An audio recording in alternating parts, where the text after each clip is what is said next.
علیکم، Asia 41 news کے ساتھ میں ہوں آپ کی میزبان آمنہ عباس۔ خبر شامل کرتے ہیں صحبت پور سے۔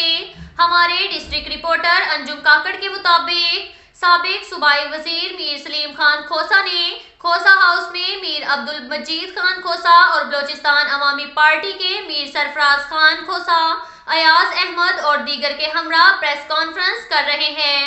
آئیے آپ کو لیے چلتے ہیں کھوسہ ہاؤس صحبت پور میں۔ تو یہی کوشش ہے کہ ہم یہاں بہتر کام کروا سکیں، یہاں بہتر کوالٹی دے سکیں تاکہ لوگوں کو تھوڑا سا ریلیف ملے۔ جب یہاں پر ترقی ہوگی تو یہی ترقی پھر صوبے تک جاتی ہے، پھر یہی ترقی پھر پاکستان تک جاتی ہے۔ تو یہی میرے گزارشات تھے۔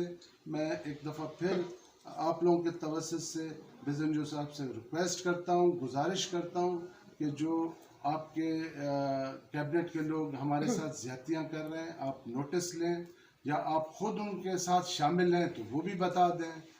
لیکن جو آپ کی خواہش ہے کہ آپ باپ پارٹی کو ختم کر دیں گے، اس کا وجود ختم کر دیں گے، یہ خیالی ہے۔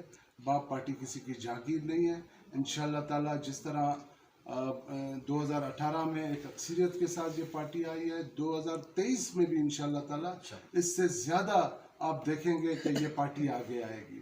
لیکن میں ذمہ داروں سے ضرور گزارش کروں گا کہ اس کا نوٹس لیں، ہمارے باپ پارٹی کے جو ذمہ دار ہیں اس کا نوٹس لیں، ادروائز ڈیمیج ہونے کا خدشہ ہے۔